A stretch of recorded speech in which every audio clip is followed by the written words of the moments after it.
En 1948, este psicólogo llamado Frederick Skinner estaba llevando a cabo distintas pruebas con palomas. Su objetivo principal era entender cómo es que los seres vivos podríamos aprender a hacer distintas cosas. Ahora, lo que este sujeto hacía era usar una creación del mismo llamada caja de condicionamiento operante, que en pocas palabras era una especie de cuarto de minuto donde las aves podían recibir comida al activar ciertos mecanismos, los cuales a veces podían ser un botón o una palanca. Pues bien, bajo todo este contexto es que este tipo decide hacer algo mucho más interesante. Resulta que un día Skinner configura la máquina para que cada cierto tiempo suelte comida. Es decir, no importa lo que las aves hicieran, sí o sí van a recibir recompensas cada pocos minutos. Sin embargo, es en este momento cuando el psicólogo nota que las palomas empiezan a actuar de formas extrañas. Es decir, unas empiezan a girar la cabeza hacia los lados, mientras que otras se empiezan a mover en círculos, e incluso habían unas que picoteaban la pared una y otra vez. Pero, ¿por qué las palomas estaban actuando así? Pues bien, resulta que según el psicólogo, las palomas creían que sus acciones eran lo que hacía que la comida apareciera, y aparte pensaban que por repetir esa misma acción iban a recibir recompensas nuevamente. Quizá esto no parezca la gran cosa, pero mucho tiempo después se demostró que esta misma premisa es la que usamos los seres humanos para crear rituales o supersticiones. Cosas como levantarnos con el pie derecho cada mañana o creer que un amuleto nos traerá suerte, aunque ciertamente una cosa no tenga nada que ver con la otra. Este es apenas el primer experimento de muchos que recopilé para mostrarles el día de hoy, y entre más vayamos avanzando en el video, más turbios se pondrán. Así que veamos el siguiente.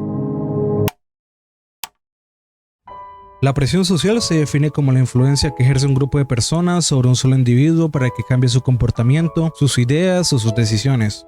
Esto principalmente con el fin de adaptarse a lo que la mayoría considera normal o aceptable. Podríamos pensar que esta cosa no puede llegar a ser tan extremo, ¿verdad? Pues bien, resulta que en 1951 un psicólogo llamado Salomon Asch decidió poner a prueba exactamente esto. Es por ello que dio un experimento bastante interesante. Resulta que Asch reunió a un grupo de personas para un supuesto test de percepción visual. En pocas palabras, lo que este sujeto hacía era mostrar una tarjeta con una línea dibujada, y luego mostrar otra tarjeta con 3 líneas de distintas longitudes. La tarea de los participantes era simple. Simplemente debían decir cuál de las 3 líneas tenía la misma longitud que la primera. Fácil, ¿verdad? Resulta que este experimento tenía un truco, y es que todas las personas que hacían parte de él eran actores a excepción de un participante verdadero. Y para colmo, estos mismos actores debían dar respuestas equivocadas a partir de la segunda ronda. Bajo toda esta premisa es que el experimento empieza. Y como les dije antes, en las primeras 2 rondas todos daban respuestas correctas. Pero es después de este punto donde los actores empezaban a decir respuestas obviamente falsas.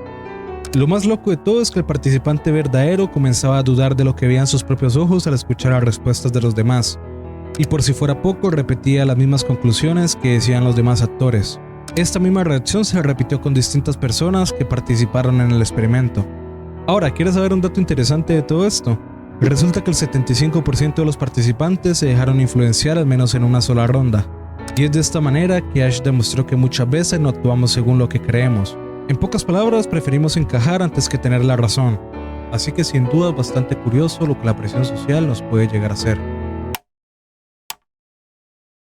En los años 50, un psicólogo llamado Kurt Richter estaba tratando de entender qué era lo que impulsaba a los seres humanos para que no se rindieran. Es por esto que hizo un experimento bastante impactante, usando algo tan simple como ratas y un poco de agua. Ahora, resulta que lo que el psicólogo hacía era colocar a las ratas dentro de un recipiente lleno de agua para ver cuánto tiempo podían resistir antes de ahogarse. Y desde un principio se dio cuenta de algo muy extraño. Resulta que las ratas domésticas soportaban mucho más tiempo que las ratas salvajes, lo cual era bastante extraño, ya que se suponía que estas últimas eran más resistentes que las primeras. Para que te des una idea, las ratas salvajes solían durar unos pocos minutos flotando, mientras que las ratas que eran usadas en laboratorio solían durar por lo menos 10 horas. Obviamente este sujeto no entendía por qué era que pasaba esto, pero después de pensarlo por unos días se dio cuenta de lo que realmente estaba pasando. Resulta que la principal diferencia era que las ratas de laboratorio estaban acostumbradas al contacto humano. Esto quiere decir que eran alimentadas, manipuladas y por ende habían aprendido que de alguna forma el entorno estaba bajo control. En cambio, las ratas salvajes nunca habían tenido contacto con las personas, por lo que bajo su aprendizaje no había nada ni nadie que las pudiera salvar. Para comprobar esta teoría, Kurt hizo exactamente el mismo experimento, pero solo con ratas salvajes. Solo que esta vez los sacaba justo cuando estaban a punto de ahogarse, y una vez que se recuperaban las volvía a colocar en el agua. Es aquí donde pasa lo más increíble de todo. Resulta que estas mismas ratas salvajes que antes duraban unos pocos minutos, ahora estaban durando más de 24 horas seguidas nadando. Es decir, duraban más de un día completo soportando la adversidad. Y es de esta manera que Kurt descubrió lo que estaba tratando de entender desde un principio. Y bajo su análisis, la esperanza de ser salvadas era lo que hacía que esta rata durara mucho más tiempo nadando. Obviamente, para que el psicólogo se diera cuenta de esto, tuvo que sacrificar a bastantes ratas. Pero sin duda sigue siendo un experimento bastante interesante. El efecto del tercer hombre es algo de lo que ya hablaba antes en mi canal, pero si eres nuevo aquí te lo voy a explicar rápidamente. En pocas palabras, es la sensación de que algo o alguien te está acompañando. Es como una especie de presencia invisible que brinda algún tipo de consuelo o apoyo. Y más que todo llega a experimentarse en las personas que se someten a situaciones de aislamiento o peligro extremo. Para que te des una idea, la mayoría de los que han documentado este fenómeno son alpinistas, marineros o exploradores. Así que sin duda es un efecto psicológico real. Hasta el día de hoy no se sabe realmente por qué es que sucede esta cosa, pero aquí es donde te pregunto algo. ¿Qué pasa si te digo que alguien intentó descubrir por qué es que sucede este fenómeno? Y ya no solo este fenómeno, sino también otras cosas extrañas como las apariciones fantasmales y las experiencias místicas. Michael Persinger fue un psicólogo canadiense que en los años 80 empezó a hacer una serie de experimentos bastante extraños. Su objetivo era ver si una persona podría llegar a sentir la presencia de algo divino o paranormal, y así comprobar que todos estos fenómenos están asociados solamente a la mente humana. Es por todo esto que Persinger se decide idear una manera de estimular el cerebro humano, y es por ello que creó un dispositivo casero al que después llamarían el casco de Dios. En sí, esta cosa era un casco de motocicleta modificado con imanes y cables, los cuales estaban conectados a una máquina que generaba campos magnéticos muy débiles. Ahora, esta idea no salió de la nada, ya que resulta que antes de todo esto, Persinger notó que muchos de estos casos sucedían en lugares donde habían fuertes variaciones electromagnéticas, por lo que no demoró en darse cuenta que ambas cosas estaban estrechamente relacionadas. Es así como el tipo empezó a hacer sus pruebas, las cuales eran realizadas en una habitación totalmente oscura y silenciosa. Ahora, lo que Persinger hacía era ponerle el casco a uno de sus voluntarios para que mandara las ondas a los lóbulos temporales, la cual, como dato curioso, es la zona del cerebro que está vinculada a sensaciones místicas o experiencias paranormales. Pero, ¿qué resultados tuvo el experimento? Pues bien, muchas personas decían sentir una presencia divina o protectora, mientras que otras experimentaban que algo más oscuro los estaba observando justo detrás suyo. Para resumir, el casco hacía que la gente sintiera presencias que realmente no estaban ahí. Lo que el psicólogo concluye es que este tipo de fenómenos pasan sí o sí dentro de nuestro cerebro, lo que quería decir que ninguna experiencia paranormal era legítima de alguna forma. Obviamente esto desató una polémica enorme, ya que hizo que algunos científicos trataran de repetir el experimento. El problema es que casi ninguno de estos logró los mismos resultados que Persinger había obtenido. Lo único cierto es que cerca del 30% de los voluntarios del casco de Dios dijeron haber sentido algo extraño. Para este apartado voy a hacer algo un poco distinto a lo que he hecho antes, y es que esta vez voy a hablar de dos experimentos que abordaron lo mismo de distintas maneras. Pero antes de empezar debo preguntarles algo. Es normal que todas las personas expresemos una misma emoción con los mismos gestos faciales, ¿verdad? Es decir, si todos estamos felices, lógicamente todos deberíamos sonreír. Eso es una verdad innegable, ¿o será que no? Pues bien, resulta que en 1924 un estudiante de psicología en la Universidad de Minnesota llamado Landis quería descubrir si lo anterior era cierto o no.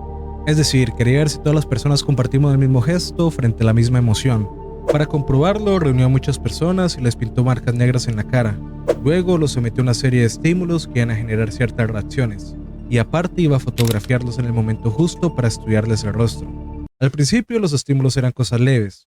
Por ejemplo, los enfrentaba a música alegre, películas tristes u olores desagradables. Pero resulta que poco a poco los estímulos fueron creciendo en intensidad. Para que te des una idea, este sujeto hizo que en algún punto los voluntarios metieran la mano en un balde lleno de ranas, diciéndoles que debían encontrar un objeto escondido. Lo peor es que cuando finalmente encontraban este objeto, recibían una carga eléctrica. Y es que lo que los participantes tocaban era realmente un cable pelado que conducía electricidad. Sin embargo, lo peor de todos los estímulos era la prueba final. Y es que el psicólogo llevó una rata viva para cada uno de los participantes. Luego les entregó un cuchillo a cada uno. Y es aquí donde les pide lo más perturbador de todo. Resulta que Landis le dice a los voluntarios que quiten a la rata con el cuchillo que les acaba de dar, y esto para poder observar mejor la expresión que estos hacían al asquearse. Ahora es aquí donde te quiero preguntar algo. ¿Qué porcentaje de las personas crees que le hizo caso? ¿20? ¿30? ¿50? Pues no. Resulta que cerca del 70% de las personas accedieron a matar al animal. Al final, Landis concluyó que los seres humanos no reaccionamos de la misma forma ante las mismas emociones, pero aparte de eso se dio cuenta de algo que no esperaba descubrir, y es que las personas podemos llegar a hacer cosas terribles si es que alguien con autoridad nos lo pide. Quizá esto no parezca la gran cosa, pero resulta que en 1961 un psicólogo llamado Stanley Milgram estaba estudiando varias declaraciones hechas por los nazis durante el juicio de Nuremberg, los cuales justificaban sus acciones diciendo que solo seguían órdenes. Es por esto que este tipo es un experimento para ver si de verdad las personas podían llegar tan lejos solo por obedecer. La idea era muy simple. Milgram agrupó a varios participantes y les puso el nombre de maestros, mientras que otro grupo los denominó como alumnos. El maestro debía leer una serie de palabras al alumno, y este último debía decir en qué orden le fueron dictadas las palabras. Un dato curioso es que este experimento se hizo en 2 cuartos separados por una pared. En un cuarto estaba el maestro junto al experimentador, el cual era la persona que debía decirle al maestro cuándo seguir o cuándo parar, y en el otro cuarto estaba el alumno completamente solo. Obviamente la vista entre ambos cuartos era imposible, pero sí se podía escuchar qué eran lo que se decían entre ellos. Es aquí donde lo más loco del experimento empieza. Resulta que el maestro tenía enfrente suyo una consola con 30 interruptores marcados, los cuales tenían etiquetas que iban desde 15 hasta 450 voltios. Sin embargo, había un interruptor final que tenía una marca de 3X, lo que quería decir que era sumamente fatal. Pues bien, resulta que cada vez que el alumno fallaba, el maestro debía presionar un interruptor, y poco a poco este debía ir subiendo la intensidad de la descarga que le daba al alumno. En algún momento las descargas llegaban a ser tan fuertes que habían ocasiones donde los alumnos gritaban para que por favor se detuviera el experimento, que simplemente no podían aguantar más. Pero resulta que cuando el maestro dudaba si seguir o no, el experimentador le pedía que por favor continuara con la prueba. De hecho, lo más turbio de todo es que varios maestros llegaron a presionar el último botón de las 3X, y justo después de presionarlo no escuchaban ningún ruido de parte del alumno. Es como si este último se fuera desplomado del dolor. Pero es en este momento donde todo da un giro inesperado. Resulta que todos los alumnos eran realmente actores, y las supuestas descargas que recibían eran totalmente falsas. Aún así, los maestros no sabían nada de esto, y por algún motivo llegaron a infligirle dolor a una persona solo por obedecer. Ahora, es aquí donde te quiero preguntar algo. Si tú fueras estado en el lugar del maestro, ¿hubieras llegado tan lejos? Quizá lo primero que pienses es responderme con un no, pero antes de eso déjame darte un dato interesante. Resulta que el 65% de los voluntarios llegó a presionar el último botón aún sabiendo lo que significaba, así que sin duda piénsalo bien. Normalmente las personas piensan que si no nos faltara nada viviríamos muy bien, es decir, imagina vivir cada día de tu vida sin ningún tipo de aspiración o dificultad, un mundo donde todo lo necesario te es dado sin esforzarte. En pocas palabras, una utopía. A primera vista esto parece ser algo bueno. Pero ¿qué pasa si te digo que realmente es todo lo contrario? Pues bien, resulta que en 1968 este investigador estadounidense llamado John Calhoun decidió crear el que sería su experimento más famoso. Para esto eligió 8 ratones perfectos, 4 machos y 4 hembras, y los metió a todos a un paraíso. En este lugar les daba comida ilimitada, agua limpia, temperatura perfecta, 0 depredadores y ningún tipo de enfermedad. Según el mismo Calhoun, este era el lugar donde nada podía salir mal. Y a este sitio le puso por nombre el Universo 25. Como era de esperarse, en los primeros 100 días todo parecía ir bien. Es más, un dato curioso es que en un inicio estos se reproducían a una velocidad increíble. Aparte de esto, todos eran responsables. Algunos construían nidos mientras que otros cuidaban a las crías. Todo indicaba que la utopía funcionaría. Sin embargo, poco a poco la población de ratones fue en aumento, y es aquí cuando empezaron los problemas. Resulta que alrededor del día 315 la población de ratones se acercó a los 600, y es aquí donde comienza la decadencia social. Un problema bastante extraño es que físicamente había mucho espacio de sobra, pero por algún motivo los ratones empezaban a pelear por jerarquías y territorios que realmente no existían. Aparte de esto, los más débiles comenzaron a ser atacados y relegados, mientras que las hembras de la especie empezaron a estresarse demasiado. Muchas de estas mismas dejaban de proteger a sus crías, y algunas incluso las llegaban a matar apenas nacían sin razón aparente. Los mismos machos que eran sometidos ya no intentaban reproducirse nunca más. Era como si alguien hubiera apagado su instinto de supervivencia. Poco después, entre los días 400 y 500, es cuando la sociedad se fractura por completo. Y es aquí donde aparecen los peores comportamientos de esta pequeña sociedad. Para que te des una idea, una de las cosas más normales que pasaban era el canibalismo. Y es que a pesar de tener comida en exceso, estos ratones se mataban mutuamente para comerse entre sí. Aparte, había muchísima violencia que no tenía ningún sentido. Habían ataques y peleas de un momento a otro, pero es aquí donde aparece un grupo que llamó mucho la atención de los investigadores. El mismo Calhoun llamó a este grupo como los Hermosos. Ahora, este grupo se trataba de unos machos jóvenes que no peleaban, no buscaban hembras y no defendían absolutamente nada. Solo comían, dormían y se limpiaban de manera obsesiva. En pocas palabras, parecían perfectos por fuera, pero por dentro era como si le faltara algún tipo de propósito. Poco a poco todos los ratones dejaron de reproducirse.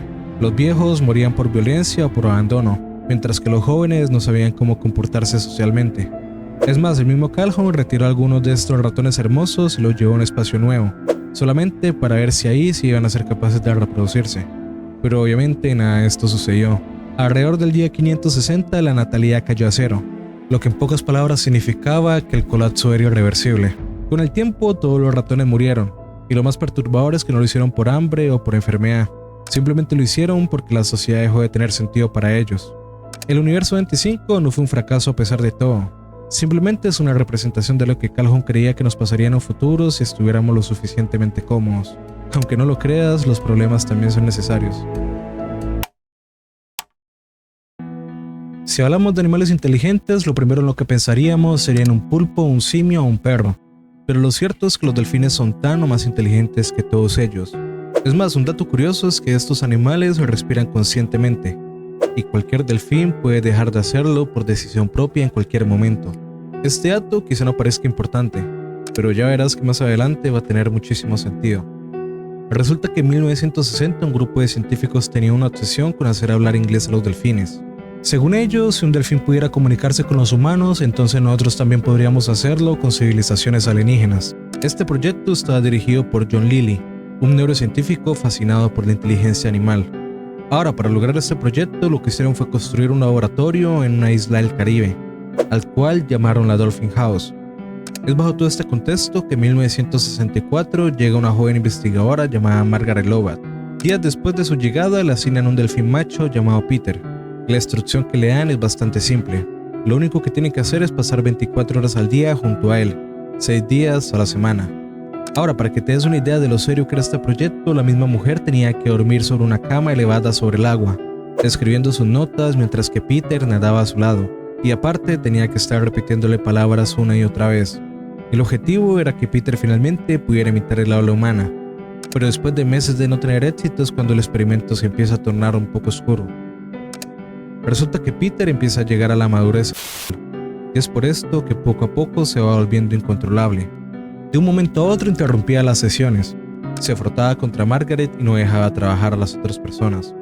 Es por esto que los científicos intentaron trasladarlo a otro tanque para que se aliviara con delfines hembras, pero todo este proceso obviamente arruinaba la continuidad del experimento. Así que para mantener las sesiones lo que hicieron fue tomar una decisión bastante loca. Resulta que los científicos le dicen a Margaret que para al delfín, para que así este se pudiera calmar y todos pudieran seguir con la investigación. Un dato curioso es que la misma Margaret dijo décadas después de que esto no le parecía extraño, y que para ella fue algo necesario para el estudio. Al mismo tiempo que pasaba todo esto, John Lilly empezó a obsesionarse con una idea bastante extraña también, y es que este tipo empezó a usar el para él y para los delfines, ya que según lo que decía, esto les iba a ayudar para facilitar el aprendizaje. Aparte, lo que buscaba con todo esto según él era un tipo de conciencia universal, lo que obviamente no tenía ningún tipo de sentido. Poco a poco el experimento se iba perdiendo en la fantasía, y al no tener avances suficientes, finalmente quedó cancelado. Después de esto, Peter fue trasladado a un tanque convencional, obviamente alejado de Margaret, y es aquí donde lo más perturbador sucede. Resulta que los nuevos cuidadores de Peter se dan cuenta de que éste está actuando como si estuviera deprimido. No se acercaba a jugar con los otros delfines y también comía muy poco. Obviamente ellos no sabían qué era lo que estaba pasando, pero resulta que Peter está extrañando la presencia de Margaret a su lado. Ahora, aquí es donde quiero que pienses en lo que dije al principio de este caso. ¿Recuerdan que los delfines pueden dejar de respirar conscientemente? Pues bien, resulta que el mismo Peter hizo esto, lo que obviamente ocasionó su muerte. En pocas palabras, Peter se... Un dato de todo esto es que este experimento fue financiado por la NASA, y a pesar del dinero y el tiempo invertido, nunca se demostró que los delfines pudieran hablar inglés. En pocas palabras, esta cosa fue un gasto de tiempo. El 1 de marzo de 1954, algo extraño ocurrió en los atolones de Rongelap, Rongerik y Utirik, las cuales eran poblaciones ubicadas en el Océano Pacífico. Resulta que esa mañana una capa blanca empezó a caer del cielo. Era casi como si estuviera nevando. Al ver esto, todas las personas se emocionaron por el fenómeno tan inusual, lo que provocó que todos quisieran salir y se divirtieran jugando con lo que era una supuesta nieve. Sin embargo, después de unas horas, todo se puso extraño. Y es que varias de estas personas que salieron de sus casas empezaban a tener síntomas bastante extraños. Unos tenían vómitos y fiebre, mientras que a los demás se les empezaba a caer el pelo o les ardía la piel. Pero, ¿qué era lo que estaba pasando? Pues bien, resulta que ese mismo día Estados Unidos estaba haciendo una prueba nuclear en el atolón de Bikini, la cual era una pequeña zona que estaba situada en las Islas Marshall. Este proyecto tenía el nombre de la Operación Castle Bravo, y el objetivo era sencillo: probar unas nuevas termonucleares conseguidas por el ejército estadounidense, y así comprobar que estas eran más poderosas que las usadas en Nagasaki y Hiroshima. De este modo es que la prueba fue realizada, pero había un problema. Verán, resulta que Estados Unidos subestimó el poder de su propia arma, y es que los megatones esperados de esta eran solamente 6. Sin embargo, una vez que estalló, realmente ocasionó más de 15 megatones de potencia, lo que quería decir que era más de 1000 veces más potente que la bomba lanzada en Hiroshima. La explosión en sí fue tan grande que produjo una nube radioactiva que alcanzó poblaciones lejanas. Y es aquí donde volvemos al inicio. ¿Recuerdan la nieve que muchísimas personas tocaron? Pues esto realmente no era nieve. Resulta que lo que las personas habían expuesto era ceniza radioactiva que la había ocasionado. De un momento a otro, 240 personas fueron expuestas a niveles muy altos de radiación. Obviamente el ejército de Estados Unidos se entera de la situación, pero en vez de acudir instantáneamente y dar ayuda, deciden esperar 2 días. Y si se preguntan por qué pasa esto, no se preocupen que más tarde tendrá sentido. Finalmente, el 3 de marzo de 1954, la Marina estadounidense evacuó a esta gente al atolón de Kwajalein. Ahora, quizá podríamos pensar que estas personas fueron evacuadas para recibir ayuda, ¿verdad? Pues no. Resulta que el motivo principal por el que estas personas fueran evacuadas era para ver los efectos que la radiación podía tener en ellas. En sí, realmente esto se trataba de un experimento que tomó por nombre el Proyecto 4.1, y como dato curioso fue aprobado por la Comisión de Energía Atómica y el Departamento de Defensa de Estados Unidos. Así que en pocas palabras, ellos sabían lo que sucedería aquí. Pero, ¿de qué les estoy hablando? Pues para empezar, todas estas personas fueron sometidas a análisis de sangre, biopsias y estudios hormonales, los cuales tenían como objetivo estudiar el avance que tenía la radiación en sus cuerpos. Lo peor de todo es que los médicos destinados al proyecto esperaban que las personas desarrollaran ciertos problemas. Por ejemplo, algunos empezaban a padecer distintos tipos de e incluso algunas mujeres dieron a luz bebés con malformaciones severas, tales como no tener huesos o padecer piel totalmente transparente. Muchas personas suplicaban para que por favor les calmaran el dolor que sentían, e imploraban por algún tipo de medicina que les pudiera ayudar. De hecho, lo que los pobladores contaron tiempo después es que los médicos les solían decir que podían aguantar más tiempo sufriendo, y que la situación que presentaban no era lo suficientemente grave como para ayudarlos. Sin embargo, el tiempo fue pasando, y después de 3 años el experimento finalmente terminó. Es así que en 1957 cada persona sobreviviente fue devuelta a su población correspondiente. Y quizá podríamos pensar que aquí terminó todo, pero lo cierto es que no. Resulta que estas zonas seguían contaminadas con radiación, y aunque el ejército de Estados Unidos sabía esto, simplemente nunca se les advirtió a los pobladores. Después de muchas huelgas y peleas, finalmente se desclasificaron varios documentos oficiales de 1982, y en pocas palabras en ellos se cuentan que aunque el accidente nuclear no fue premeditado, lo cierto es que sí se tenía un protocolo para actuar si es que alguna vez una ocasión así se llegaba a presentar. De hecho, un dato curioso es que el nombre de este protocolo era el Proyecto 4.1. Finalmente, en 1986, Estados Unidos reconoció la culpa, pero para ese momento ya muchos sobrevivientes del incidente habían perdido la vida debido a la negligencia. En sí, estos fueron todos los experimentos que pudimos ver el día de hoy. Si quieren una parte 2, solamente denle like a este video y suscríbanse. Nos vemos en el próximo video.